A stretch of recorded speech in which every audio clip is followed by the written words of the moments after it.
میرے انتہائی واجب الاحترام برادران اسلام، معزز سامعین، بزرگوں، عزیز دوستوں، بھائیوں،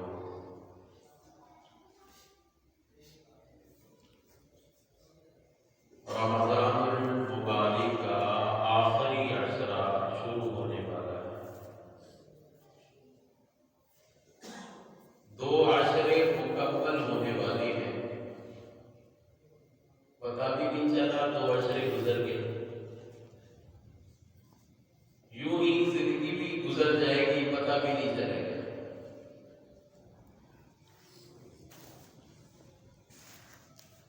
رمضان المبارک کا آخری عشرہ یہ پورے رمضان المبارک کا دل ہے۔ پورے سال کا دل رمضان ہے، اور رمضان کا دن یہ آخری عشرہ ہے، اور آخری عشرے کا دن لیلۃ القدر ہے۔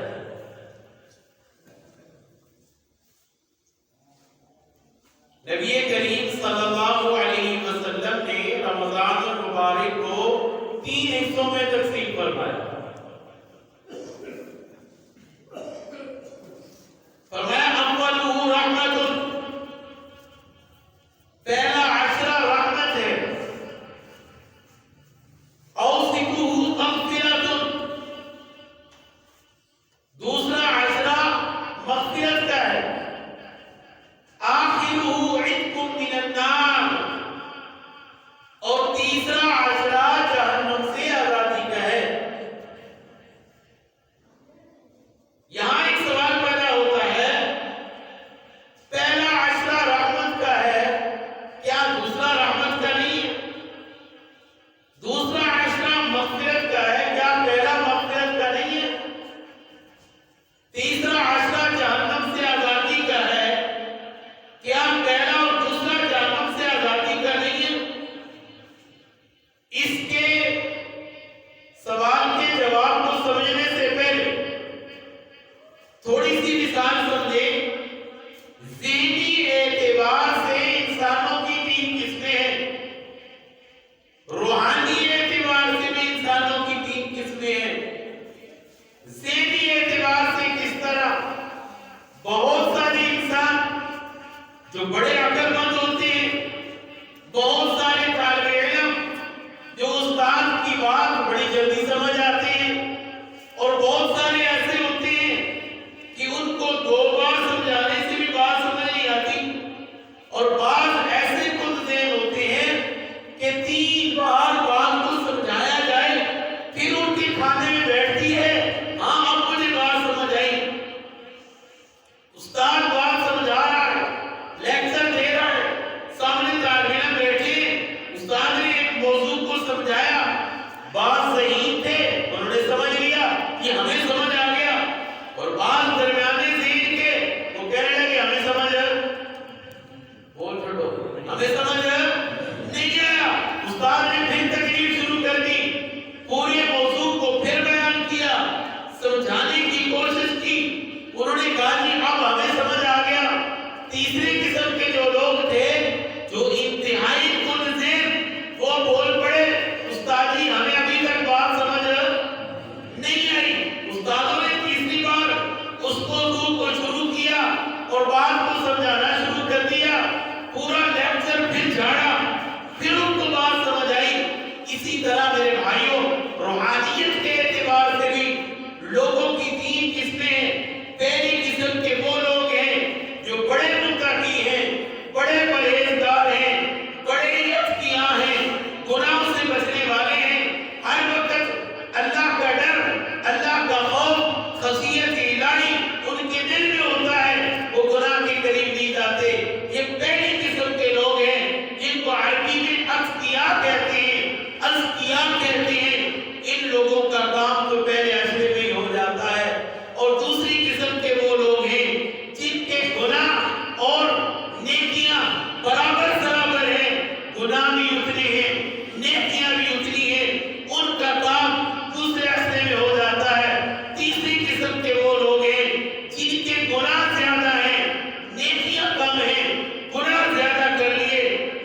تو میرے بھائیوں یہ جو آخری عشرہ ہے عتق من النار، جہنم سے آزادی کا عشرہ ہے۔ رمضان مبارک کا دل ہے، دل۔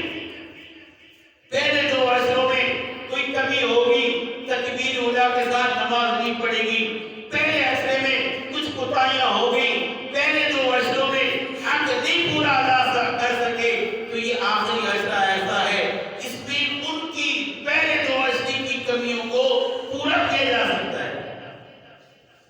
پہلے عشرے میں اللہ کے سامنے نہیں روئے گئے، اس عشرے میں رویا جائے۔ پہلے عشرے میں معافی نہیں مانگی گئی، اس عشرے میں مانگ لی جائے۔ پہلے عشرے میں توبہ نہیں کی گئی، آخری عشرے میں توبہ کر لی جائے۔ اللہ نے آخری عشرہ میں دیا ہوا ہے، اس میں کمیوں کو پورا کیا جا سکتا ہے۔ اس عشرے میں اللہ نے ایک رات رکھی ہے، لیلۃ القدر، شب قدر، وہ اس عشرے میں ہے۔ نبی کریم صلی اللہ علیہ وسلم رمضان المبارک جب شروع ہوا، پہلے عشرے میں آپ اعتکاف بیٹھ گئے، لیلۃ القدر کی تلاش میں نہیں دکھائی گئی، پھر دوسرے عشرے میں بیٹھ گئے، دوسرے عشرے میں بھی آپ کو لیلۃ القدر نہیں دکھائی گئی، تیسرے عشرے میں بیٹھے، آپ کو لیلۃ القدر دکھا دی گئی۔ حدیث مبارکہ میں ہے آپ نے جب لیلۃ القدر کو دیکھ لیا، آپ فوراً بھاگے تاکہ میں اپنے امت کو اس کا علم، اس کا بتا دوں کہ فلاں رات ہے لیلۃ القدر والی۔ جب آپ آئے تشریف لائے تو دو شخص آپس میں جھگڑ رہے تھے، لڑ رہے، آپس میں جھگڑ رہے۔ آپ کا رنگ پیلا ہو گیا، غصہ آ گیا کہ یہ کیا، ادھر لیلۃ القدر ہے، یہ رات شب قدر کی ہے اور یہ آپس میں لڑ رہے ہیں۔ اس لڑائی کی نوسط تھی، آپ کو قرآن کی بھول گئی، اللہ نے بلا دی کہ قرآن کون سی ہے، قرآن بلا دی گئی۔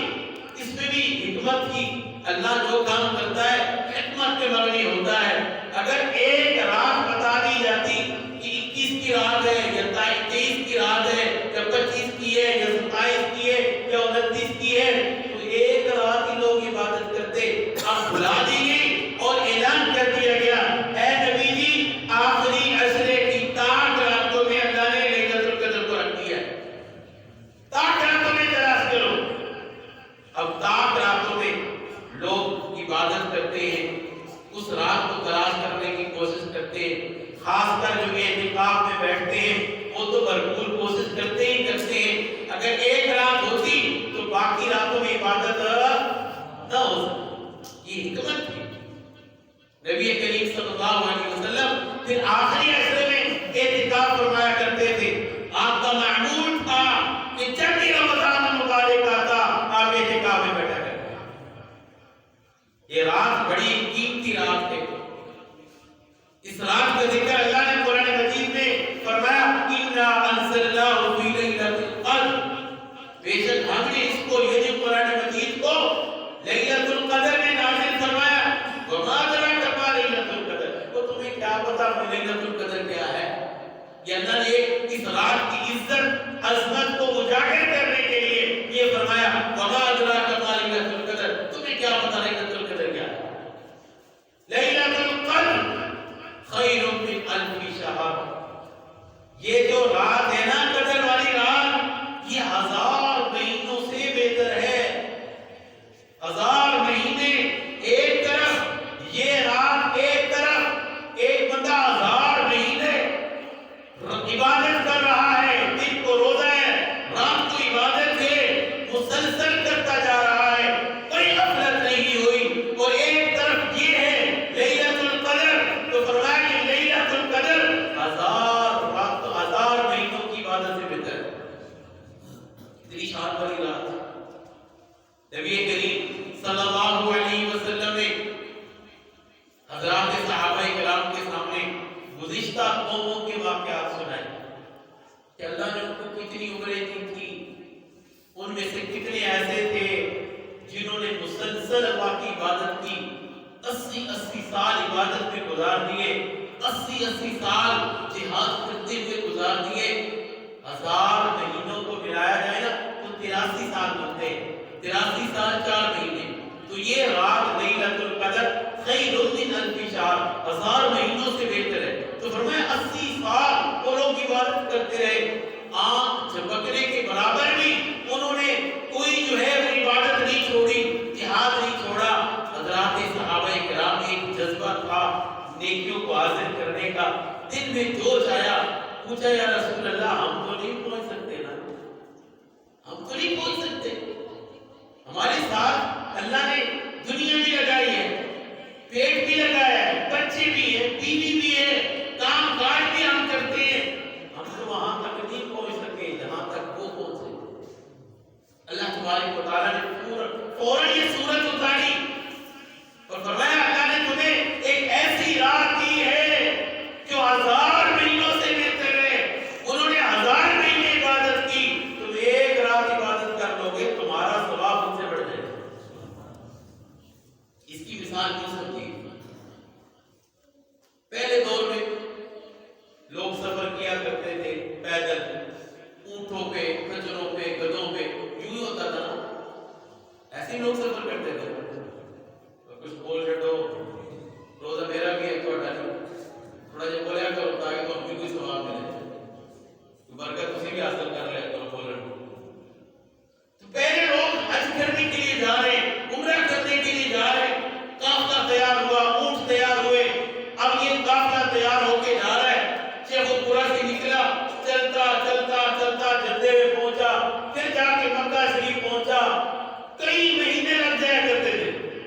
یہ سفر کئی مہینوں پہ مشتمل تھا، 8 مہینے 9 مہینے مسلسل سفر چل رہا ہے۔ اس کے بعد ٹرین ایجاد ہوئی، یہ مہینوں کا سفر جو تھا یہ ہفتوں میں آ گیا۔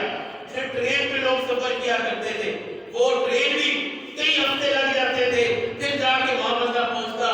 پھر گاڑیاں تیار ہوئی، وہ جو مہینوں کا سفر تھا وہ ہفتوں میں آیا، ہفتوں کا سفر دنوں میں آ گیا، گاڑیاں تیار ہو گئی، کئی دن لگ جاتے اللہ کے گھر پہنچنے کے لیے، مکہ شریف پہنچنے کے لیے۔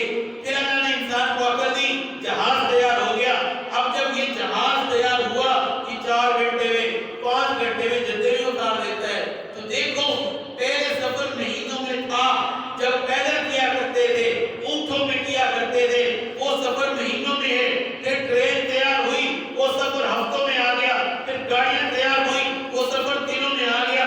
پھر جہاز تیار ہوا، وہ سفر جو تھا مہینوں والا چند گھنٹوں میں آ گیا، 4 گھنٹے میں 5 گھنٹے میں بندہ سعودیہ میں پہنچ جاتا ہے۔ اسی طرح میرے بھائیوں گزشتہ قوموں نے، پہلی قوموں نے اللہ کو حاصل کرنے کے لیے، اللہ کا قرب حاصل کرنے کے لیے 1000 مہینے عبادت کی تاکہ اللہ کا قرب حاصل ہو جائے۔ 1000 مہینے جاگتے رہے، 1000 مہینے اللہ اللہ کرتے رہے، تسبیحاں پڑھتے رہے، استغفار کرتے رہے، 1000 مہینہ جہاد کرتے رہے تاکہ اللہ کا قرب مل جائے۔ اللہ نے اس امت کو ایک رات دے دی کہ تم اس ایک رات اللہ کی عبادت کر لو، تم وہ لوگ 1000 مہینہ عبادت کر کے اللہ کا وہ قرب نہیں حاصل کر سکے جو ایک رات میں تمہیں مل جائے گا، جو ایک رات میں ہم یہ سفر طے کر لیں گے، ایک رات میں اللہ کی قربت کا سفر جو ہمیں مل جائے گا وہ گزشتہ قوموں کو نہیں مل سکتا۔ یہ ہے خیر من الف شہر۔ قدر، لیلۃ القدر، قدر کا کیا معنی ہے؟ قدر کے بہت سارے معنی، توجہ میری طرف کرنا، قدر کے بہت سارے معنی۔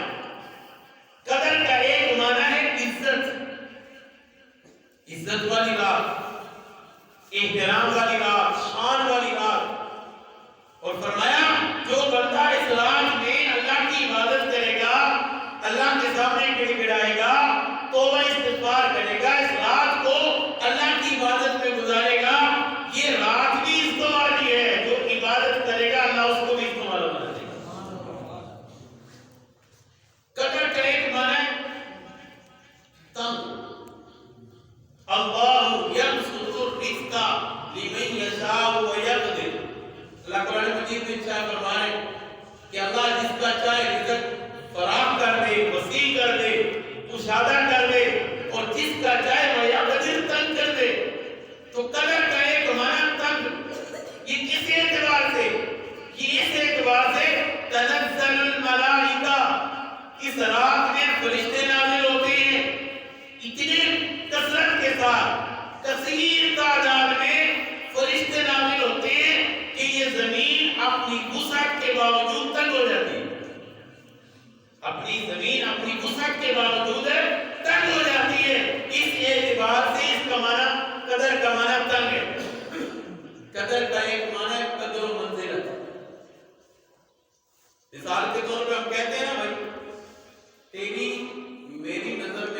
بڑی قدر ہے؟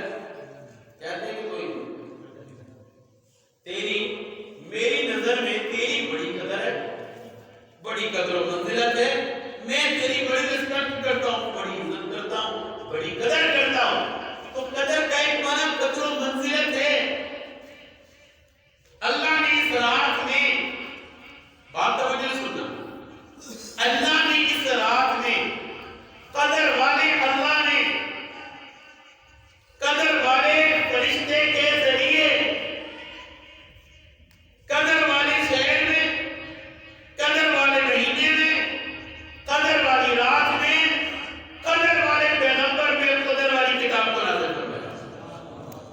قدر والے اللہ نے قدر والے فرشتے کے ذریعے قدر والے مہینے میں، قدر والی رات میں، قدر والے شہر میں، قدر والے پیغمبر پہ قدر والی کتاب کو نازل فرمایا۔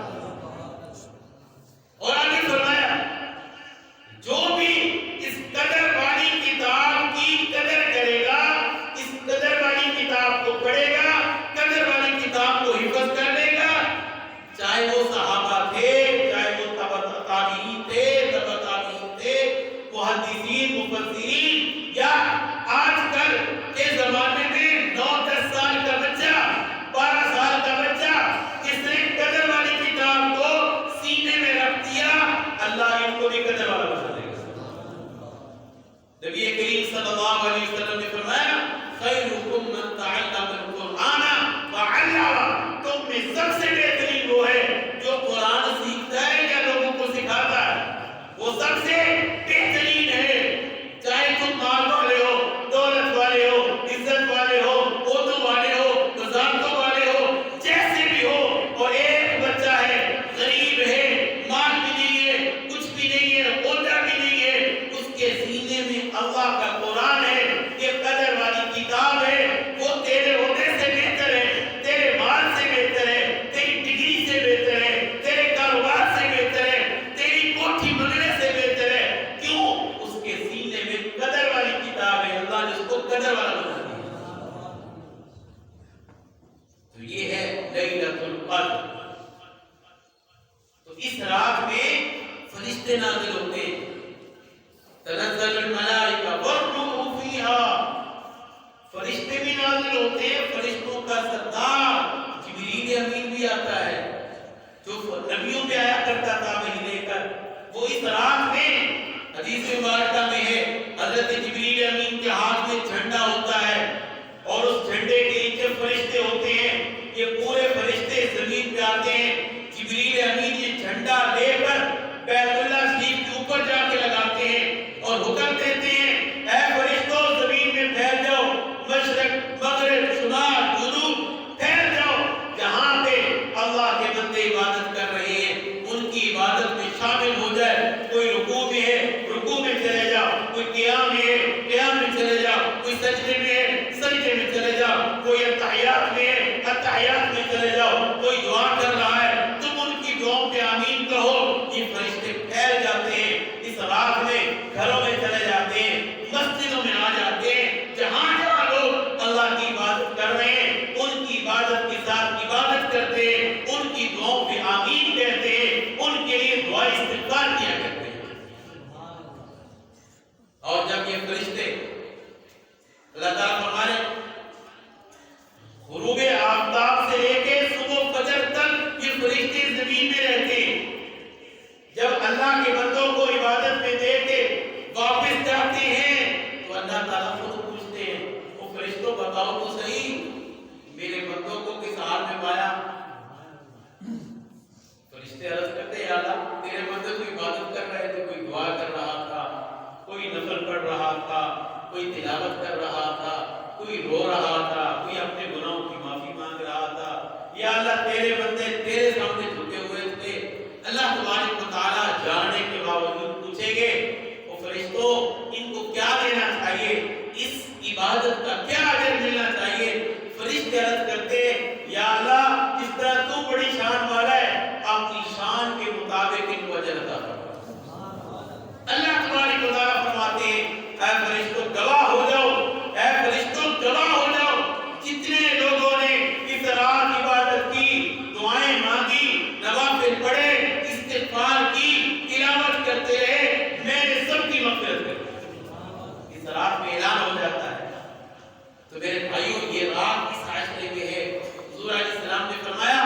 اس عشرے کی تاک راتوں میں اس رات کو تلاش کرو.